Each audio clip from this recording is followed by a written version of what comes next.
I'm joined by Eugene Kontorovich, a professor at Northwestern University School of Law in Chicago. He attended the U.S. Embassy opening today in Jerusalem and was a proponent of having the U.S. Embassy move from Tel Aviv to Jerusalem. Palestinians would say this is a provocative move.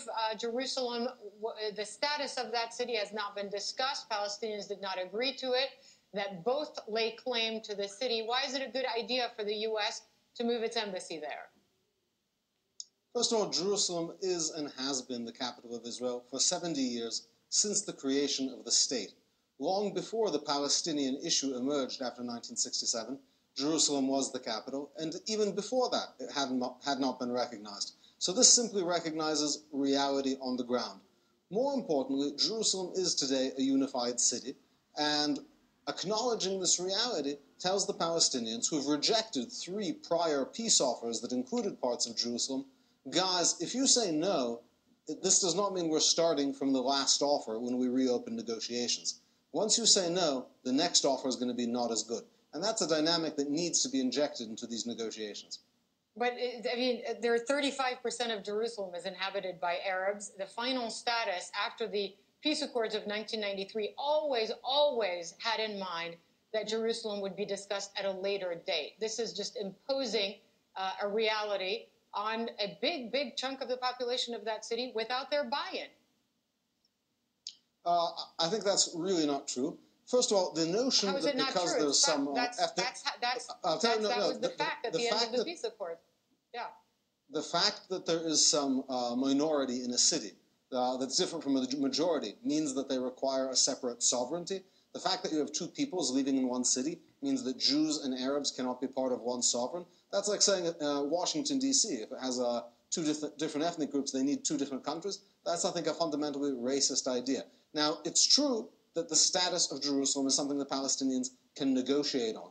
But just like Israel was willing to negotiate about Jerusalem when the United States said no part of the city is your capital, Israel didn't say, we're not going to negotiate because you're denying even Western Jerusalem as our capital. So the Palestinians, they can negotiate now. And if a deal is reached, Israel is free to yield parts of this city, certain neighborhoods, to the Palestinians. Just like most deals contemplate, Israel will give neighborhoods and areas in currently sovereign Israeli territory in the Negev to the Palestinians. Just because it's Israeli now doesn't mean that can't be changed in a peace deal. So you would support the idea of parts of Jerusalem then becoming the capital of a future Palestinian state, including the eastern parts of Jerusalem that are inhabited by Arabs?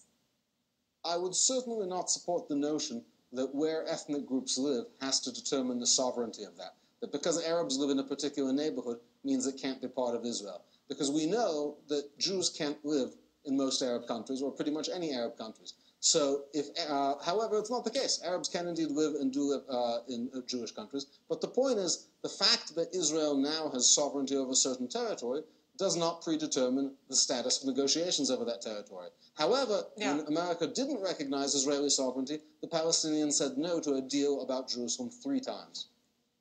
Now, I just wonder, you have the UK, you have the international community, all basically saying the UK, Theresa May, saying today we will not move our embassy there. We believe essentially the Americans made the wrong decision, that this is predetermining an outcome of a negotiation that hasn't taken place. How is how do you explain that the international community, by and large, is opposed to this, but Israel and the U.S. support it, and really are alone almost in supporting it? So, first of all, there was a fragile, ossified consensus about this pretense that Jerusalem, including pre-1967 Jerusalem, to which the Palestinians have no claim, is not part of Israel. What Trump has said is this is not true, the emperor has no clothes, and already within a week of the moving of the U.S. Embassy, 2 other countries are joining, and already European countries have said they're going to move their embassy to Jerusalem. So America is not alone. Not only do you have Paraguay and Guatemala, you have the Czech Republic, you have Romania, and many more in the pipeline, and that's in a period of just a few months. 2 years ago, nobody, and already Russia has actually recognized Jerusalem as Israel's capital. 2 years ago, nobody would believe this could happen. If you said that Russia, America are going to recognize Jerusalem as Israel's capital, it seemed crazy. So there is this consensus, but the consensus is shattering rapidly. And by leading from in front, not from behind, I think the U.S. is taking the leadership role in making a new consensus that's based But on in the reality meantime, and not you on have a failed ideas. situation like Gaza, and then we can argue, but really a crushing majority of countries around the world believe it's the wrong decision, even if you have these examples that you cited, some countries in Latin America and a couple in the eastern part of Europe. But in Gaza, you have just a shocking death toll, where you have Palestinians at the border fence area protesting, 55 plus killed in one day. What's going on there? So first of all, it has nothing to do with Jerusalem. I should note that Gaza is on the other side of the country. It was exacerbated by the announcement, for sure. Let me answer your question. It wasn't exacerbated. It was pre-planned. It was indeed. It was staged by Hamas. This is organized by Hamas, which runs Gaza, a terror group. These are not protests. These are also efforts to break the fence. And Hamas has declared that its goal is to penetrate the fence. You didn't have a single injury on the Israeli side and 55 killed on the Palestinian side.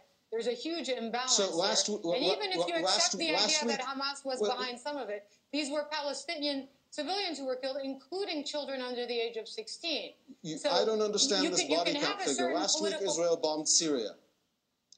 Israel bombed Syria, Iranian Revolutionary Guards bases. They killed over 50 people without an Israeli casualty. Does that mean you can't bomb Iranian bases in Syria, that that's not a legitimate target? But you're equating Iranian bases in Syria with Palestinians along the border fence in Gaza. I don't see how those two things are comparable. The Palestinians were involved in planting bombs and trying to breach the fence, and they've declared their goal. It's not a secret, except maybe on CNN. The Palestinians have declared that their goal is to break through the fence and reconquer Israel. This is what Hamas has said. Now, it's true they use human shields.